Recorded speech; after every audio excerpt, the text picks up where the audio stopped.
Hola, bienvenidos al episodio número 40 de Economics Café, donde analizamos la actualidad sobre la economía y los seguros junto a los expertos de Mafre Economics y de economistas invitados. Estamos ya próximos a esos momentos del año en los que uno hace balance de todo lo hecho en los últimos 12 meses y también se fija propósitos para el año venidero. También es esa época del año en que los economistas se atreven a hacer pronósticos sobre lo que puede dar de sí el siguiente ejercicio. Nosotros contamos hoy en nuestro programa con dos de los mejores economistas. María Jesús Fernández es economista y analista de macroeconomía y coyuntura en servicios de estudios de diversas instituciones desde hace más de 20 años. Ha impartido conferencias y publicado numerosos artículos en la prensa sobre cuestiones de economía española.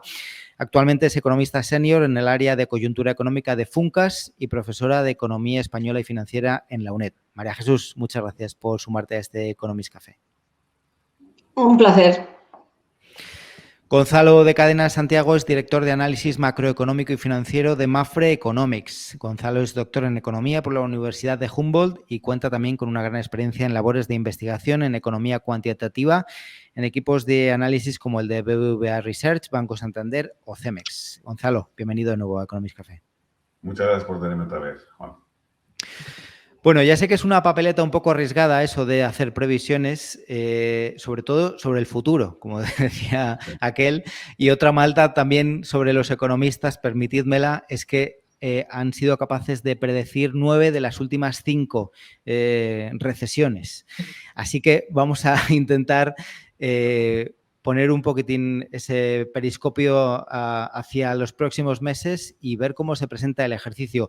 Si retrocedemos a hace 12 meses, lo cierto es que había bastante unanimidad en que el 2023 iba a ser muy difícil, que podían entrar en recesión las principales economías del planeta y, sin embargo, a pesar de las dificultades y del contexto no solo económico, sino geopolítico que vivimos, lo cierto es que el crecimiento ha aguantado razonablemente bien. No es un crecimiento que está en línea con el potencial, pero han sido unas tasas de crecimiento razonablemente satisfactorias. Lo que pasa es que, bueno, para los próximos 12 meses, donde vamos a tener, pues, ya un año más de tipos de interés más elevados, donde la inflación termina sin terminar de reconducirse a los niveles esperados, siguen abiertas muchas incertidumbres sobre lo que puede dar de sí la situación económica a nivel global y por cerrar un poco también el panorama en Europa y aquí en España. María Jesús, empezamos contigo. ¿Cómo ves ese 2024 en lo económico? Bueno, pues para empezar es cierto que la evolución de la economía internacional en general y española en particular ha sido mejor de lo que se esperaba hace un año o hace año y medio. En parte ha sido gracias a que los mercados internacionales, los productos energéticos, pues han evolucionado de una manera bastante mejor. Se esperaba que hubiera más problemas de suministro, que los precios estuviesen más elevados, tanto petróleo como el gas, y al final esto no ha sido así. Y eso ha sido un factor que ha ayudado bastante, ¿no?, a que las circunstancias no hayan empeorado en la medida que se esperaba. Luego también otro factor es yo diría misterioso, comportamiento del empleo, esa resistencia que está mostrando el empleo en el conjunto de los países desarrollados, ¿no? En Estados Unidos, en Europa, también en España está mostrando una resistencia bastante insólita y que todavía tenemos que analizar cuál es el origen de esa resistencia y que es uno de los factores también que sostienen que más o menos están ayudando a sostener la economía. En esta segunda mitad del año, en el caso de España, vemos que la economía se ha ralentizado, aunque es cierto que no tanto como esperábamos hace varios meses, por ejemplo, antes del verano. La economía europea está prácticamente estancada, ¿no? Mientras que la economía española, pues, a un ritmo moderado, pero todavía está creciendo, ¿no? Bueno, este mejor comportamiento reciente de la economía española, de este crecimiento en comparación con el estancamiento de la economía europea, pues también tiene su origen precisamente en que la caída durante la pandemia fue mayor y todavía nos quedaba un terreno por recuperar en turismo internacional y también en consumo nacional. Y ese terreno por recuperar que hemos estado recuperando ahora es lo que nos ha dado ese impulso para crecer más que el conjunto de la eurozona. Pero todavía nuestro nivel de PIB está un poco por debajo del nivel de la eurozona si lo comparamos con el crecimiento con respecto a 2019. Entonces, lo que esperamos es que este crecimiento moderado se mantenga en este cuarto trimestre, que ya le queda poco, y en la primera mitad del año próximo, y que en la segunda mitad del año próximo pues, se produzca una cierta reactivación del crecimiento, aunque todavía a ritmos no excesivamente elevados, ¿no? Lo cual sería consecuencia pues, de que ya se empiecen a bajar, empiecen ya a reducirse los tipos de interés, ¿no? Fundamentalmente. Pero no esperamos un ritmo de crecimiento especialmente elevados porque todavía hay factores que están pesando negativamente, ¿no? Por ejemplo, para el año que viene esperamos que las políticas fiscales adquieran un tono más contractivo. Uy, no se te oye. Disculpadme, sí, decía María Jesús que has mencionado unos cuantos temas que son fundamentales a la hora de analizar ese contexto, como por ejemplo este último que mencionabas de la situación fiscal, que sin duda puede jugar un papel importante en el 2024. Pero bueno, por hacer esa visión de conjunto, Gonzalo, decía María Jesús que crecimiento económico moderado, pero posible reactivación en la segunda mitad del año. No sé cómo lo veis en Mafra Economics vosotros. Sí, eso es parte del escenario. Bueno, yo creo que es una narrativa bastante y se ha generalizado bastante. Lo que pasa es que me gustaría distinguir una serie de puntos que creo que nos estamos volviendo muy complacientes con la situación en la que estamos. Parece que hemos eludido una mala situación y en realidad lo que estamos es moviéndonos alrededor de la precariedad. Es decir, el ciclo en el que estamos ahora mismo nos lleva a un crecimiento potencial global muy por debajo, nos lleva a un crecimiento muy por debajo del potencial global y eso va a tener implicaciones en desigualdad, en crecimiento de la renta per cápita, etcétera, etcétera, que no van a hacer más que acusar problemas que traemos del pasado. Solo que como no entramos en recesión, parece que las cosas no van del todo mal, pero esto es esta inflación en toda regla, que nosotros creemos que se empezará a aliviar efectivamente a mediados del año que viene, pero no con ello nos va a llevar a un crecimiento potencial global visible.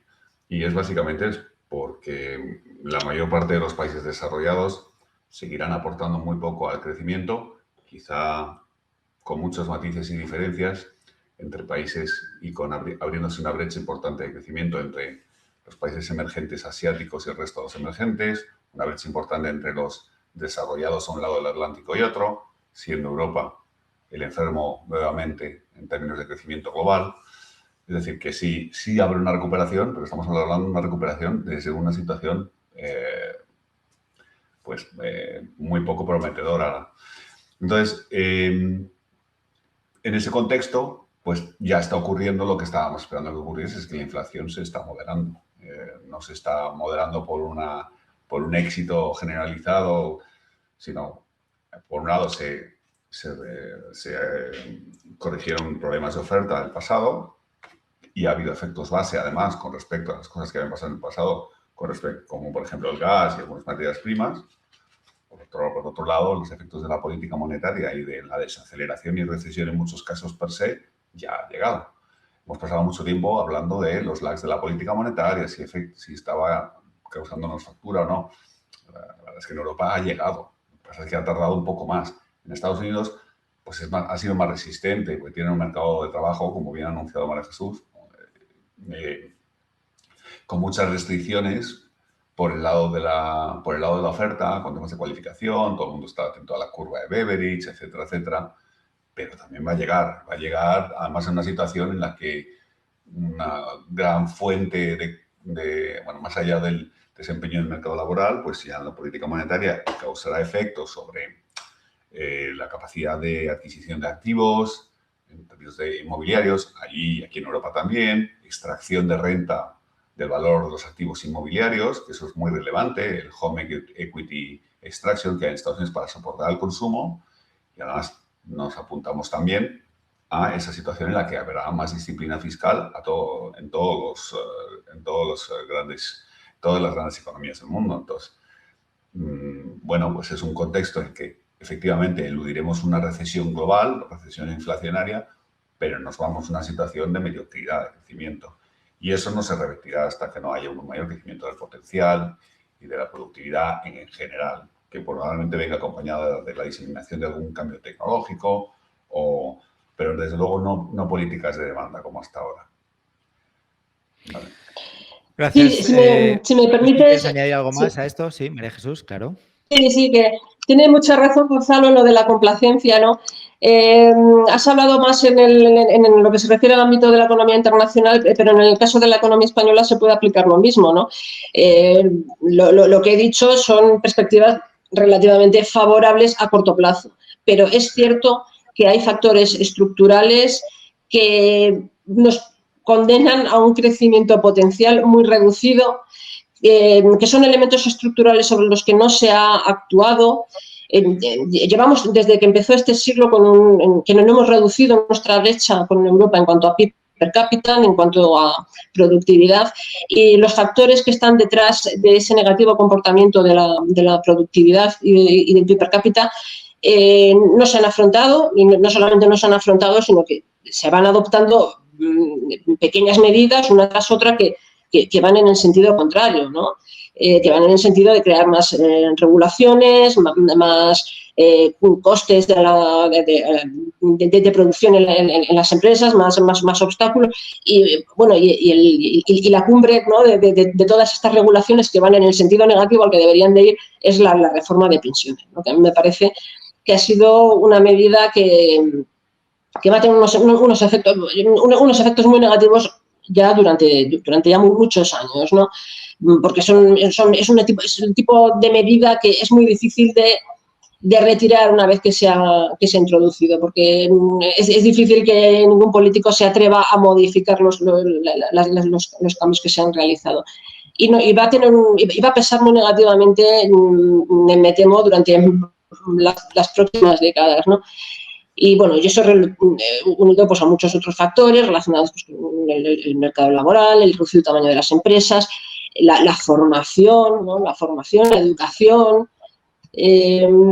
Son todos factores sobre los que no se ha actuado, y como digo, si se ha actuado ha sido en el sentido de empeorar todavía, y que abren unas perspectivas ya no a corto plazo, sino ya de cara a largo plazo al crecimiento futuro, pues unas perspectivas pues, bastante decepcionantes y poco positivas, ¿no?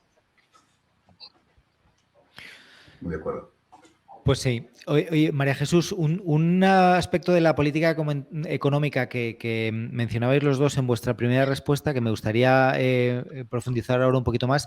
Me ha parecido entenderte que decías que vosotros pronosticáis ya bajadas de los tipos de interés en la segunda mitad del año. ¿Crees entonces que es posible lograr ese famoso aterrizaje suave, lograr una contención de la inflación sin provocar una recesión? Sí, digamos que el escenario central es eso, y lo que ahora contemplamos con mayor probabilidad es eso, ¿no? De hecho, el Euribor ya ha tocado techo. Ayer incluso se puso por debajo del 4%, y los mercados están descontando descensos de los tipos de interés del Banco Central Europeo ya incluso en primavera. Nosotros creemos que posiblemente algo más tarde, no tan pronto como en primavera. Pero muy probablemente, pues sí, la inflación se irá reduciendo de una forma lenta. Se está comportando la reducción de la inflación, digamos, el proceso de desinflación en el que nos encontramos va más o menos al ritmo que se esperaba, ¿no? Va más o menos al ritmo que se esperaba. Hay ciertos factores que ralentizan esa desinflación, como las subidas salariales, que en Europa son mayores que en España, y luego porque hay también mucha liquidez todavía en el mercado que apenas se ha empezado a retirar. Pero yo creo que todo apunta a que el ritmo de, digamos, de esta desinflación va a ser más o menos el que se esperaba, aunque puede haber algún elemento que lo interrumpa un poco, como es, por ejemplo, la reintroducción de medidas. En el caso de España, la reintroducción del IVA en los alimentos o del IVA en los puntos energéticos, en el impuesto sobre la electricidad, la normalización de los precios de transportes, este tipo de medidas que supongo que en Europa también se habrán tomado en muchos sitios, medidas semejantes, su reversión puede dar lugar a que la tasa de inflación en el momento en que esta reversión se produzca pues se eleve, ¿no? Pero es una elevación de la tasa de inflación que es un aumento en el nivel, digamos, una especie de efecto escalón. No significa, no tiene un significado de que se eleve el ritmo al que está creciendo los precios, ¿no? En este sentido, pienso que si se produce una interrupción, digamos, en ese proceso de reducción de la inflación derivado de este tipo de medidas, el Banco Central no lo tendrá en cuenta, ¿no? Lo que tendrá en cuenta es el proceso de fondo de ralentización en el ritmo de crecimiento de los precios independientemente de estos efectos escalón que puedan producirse. Y entonces, pues sí, nosotros pensamos que el Euribor ya puede empezar a descender a finales de este año, a principios del año que viene, y eso pues se empezará a notar en la segunda mitad de su impacto, ¿no? Positivo sobre la actividad económica se podría notar a finales del año que viene. Uh-huh. Gonzalo, otra de las características que ha tenido este ciclo económico es que, a pesar de ese endurecimiento de las condiciones de financiación que estamos viviendo en los últimos 18 meses, hasta ahora, y salvo algún episodio puntual, no hemos visto en los mercados grandes dificultades para que los países sigan accediendo a su capacidad de financiación.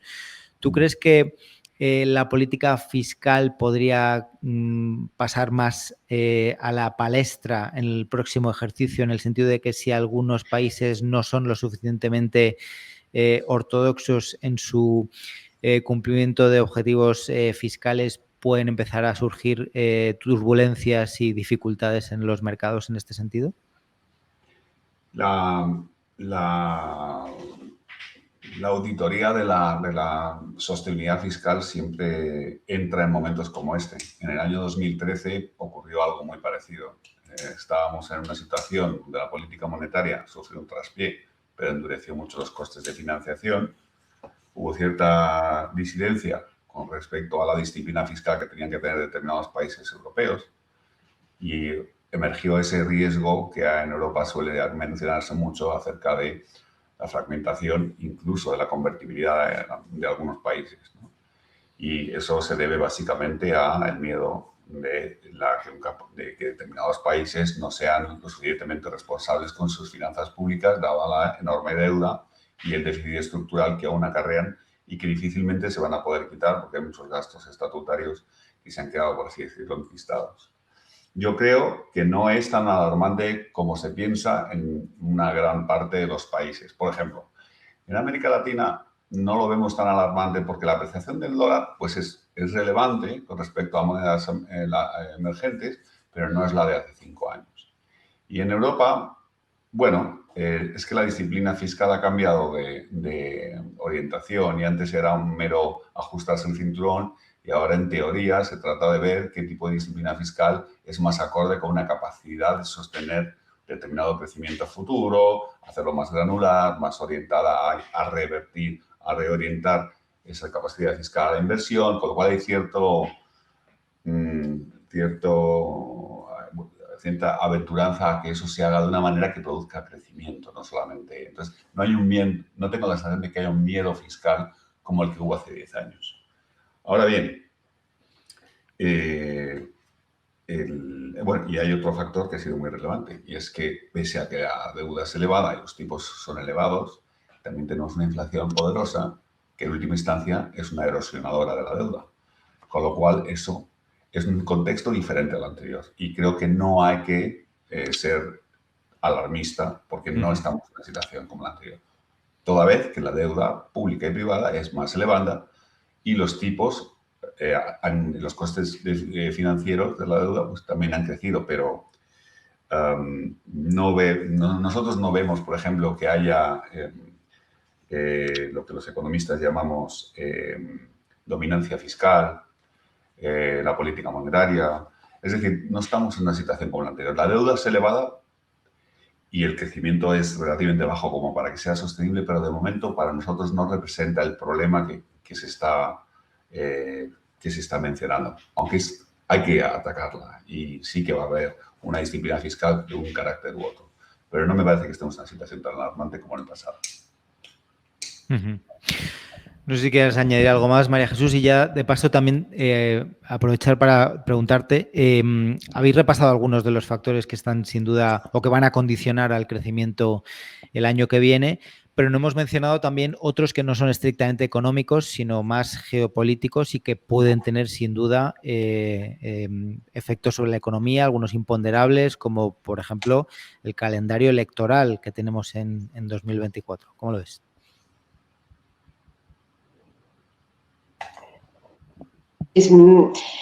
Sí, efectivamente, hay riesgos geopolíticos importantes. Bueno, yo diría que el principal riesgo geopolítico ahora mismo procede de los conflictos militares en Ucrania y en Oriente Medio, ¿no? Una posible extensión de la guerra, una implicación de Irán que pueda bloquear el estrecho de Hormuz, alguna circunstancia de estas que podría producir un cataclismo en el mercado del petróleo y podría inducir una recesión, ¿no? Y ciertamente el elevado nivel de endeudamiento que tenemos, ¿no? Enlazando esto un poco con lo que mencionaba Gonzalo, en una situación de estas características podría convertirse en un riesgo y una vulnerabilidad muy, muy importante, ¿no? Si la economía sigue más o menos creciendo, pues bueno, puede mantenerse ahí ese nivel de deuda sin que genere graves problemas, más allá de tener una prima de riesgo más elevada de lo que podríamos tener de otro modo y por lo tanto un coste de esa deuda mayor del que podríamos tener de otro modo. Pero si se produce alguna situación de este tipo en el ámbito internacional que pueda conducir a una recesión o que pueda conducir a una situación de nerviosismo en los mercados financieros, pues sí que podría ser un motivo para que los mercados se fijen en nosotros, ¿no? Y dar lugar a problemas, ¿no? A problemas, no sé si tan importantes como los que hubo en el 2012, pero en cualquier caso que nos podrían poner en apuros. Gonzalo, ¿tú añadirías algún factor adicional? Bueno, yo creo que en este momento el mayor problema que afrontamos es un problema de gobernanza y de geopolítica global y pues cosas como la desafección, la desigualdad, la polarización y el partisanismo no están ayudando nada. Y en esta fase más dura de la desaceleración económica, pues muchas cosas continuarán emergiendo y siendo fuente de riesgo geopolítico que en última instancia pues, afecta al resto de las variables. Un dato curioso, que lo hemos comentado tú y yo en otra ocasión, Juan, el año que viene vota la mitad de la Tierra. La mitad de la Tierra que puede votar, vota en 2024. Eso me parece un hecho, yo creo que bastante interesante, teniendo en cuenta que, claro, es la India, Pakistán, Afganistán, Estados Unidos, etcétera, etcétera, ¿no? Pero los problemas de gobernanza y de geopolítica global yo creo que van a ser dominantes en todo y están vinculados a todo y es lo que realmente va a mover el cursor, el compás de la brújula del crecimiento durante los meses que lleguen. Bueno, vamos a terminar con una última pregunta para los dos y por intentar lanzar un mensaje un poquitín más optimista o de buenos propósitos para el año. Habéis mencionado ya algún factor también que puede invitar a la esperanza. Por ejemplo, hablabais de la misteriosa o sorprendente fortaleza del mercado laboral, como hasta ahora está aguantando a pesar de las dificultades. Gonzalo, tú también citabas el efecto amortiguador que puede suponer la inflación con el endeudamiento. ¿Algún otro elemento que puede representar una sorpresa positiva o esperanzadora para el 2024, María Jesús? Bueno, tenemos unos fundamentos macroeconómicos bastante sólidos, excluyendo la cuestión de la fragilidad de las finanzas públicas. Tenemos, por ejemplo, un reducido nivel de endeudamiento privado. El nivel de endeudamiento de las familias españolas y de las empresas españolas es inferior a la media de la zona euro. Nuestra balanza de pagos se mantiene sólidamente en una situación superavitaria. Es un resultado muy relevante el hecho de que en la pandemia, cuando se hundió completamente el turismo internacional, que siempre ha sido una de las fuentes, uno de los sostenes, digamos, de nuestra balanza de pagos, hemos seguido manteniendo un saldo superavitario en la balanza por cuenta corriente. Nuestras exportaciones de servicios que no son turísticos se han disparado con respecto a los niveles anteriores a la pandemia. Y por otra parte, pues tampoco existe ninguna burbuja en ningún sector económico, es decir, no hay ninguna actividad que se encuentre por algún motivo en unos niveles de actividad que sean insostenibles, ¿no? Todas estas circunstancias macroeconómicas pues dotan de solidez, ¿no? De solidez a la economía, que digamos que reduce riesgos o que aporta una mayor una mayor, digamos, capacidad para aprovechar las circunstancias favorables una vez que terminen las políticas monetarias contractivas actuales, ¿no? Gonzalo. Bueno, lo que ha dicho María Jesús yo creo que aplica. La verdad es que es una buena lista de elementos a favor en la economía española. No quiero ser yo el cenizo, pero también hay que ponerlo en perspectiva con algunas deficiencias que yo creo que están pasando bajo el radar, aunque le doy totalmente la razón en todo eso. Pero, por ejemplo, yo creo que el tema del mercado de trabajo ojalá sorprenda de alguna manera al alza, pero lo veo muy frágil dentro de lo que es esta definición que tenemos ahora, etcétera, etcétera. Cosas que yo creo que son positivas a nivel global, como una de ellas es que estamos aún por experimentar los efectos del pool tecnológico que va a suponer la diseminación de tecnologías como pueda ser la inteligencia artificial, etcétera, etcétera. Yo creo que eso es, la verdad, la gran esperanza blanca en términos de crecimiento global, y va a ser un enorme conductor, o podría llegar a ser un enorme conductor de un crecimiento, un crecimiento de la productividad global que nos elimine muchos problemas. Por otro lado, también hay que reconocer el mérito de un gran bloque de países que han conseguido sacar y crear clases medias de una manera muy relevante y que, bueno, pueden deteriorarse en el tiempo, pero tenemos un mundo donde hay 1.000 millones de personas, 800 millones de personas de clase media que hace 20 años no estaban, y eso son soportes para la cierta estabilidad económica.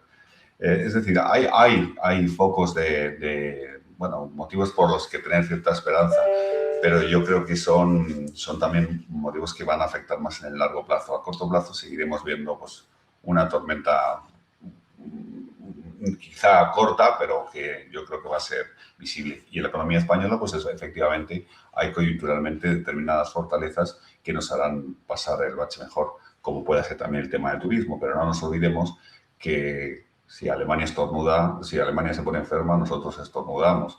Es decir, que nos van bien las cosas mientras el contexto en el que estamos y nuestro principal socio comercial le vayan bien las cosas. Y no lo tengo claro que esto vaya a ser soportable en el largo plazo. Muy bien, pues con estas últimas reflexiones nos vamos a quedar. María Jesús Fernández de Funcas, muchísimas gracias por compartir este rato de charla con nosotros aquí en Mafre Economics y en Economics Café. Gracias a vosotros por contar conmigo, es un placer. Gonzalo, como siempre, encantados de contar con tus reflexiones. Un verdadero placer tener a María Jesús con nosotros otra vez. Volvemos en próximas semanas con más conversaciones. Hasta pronto.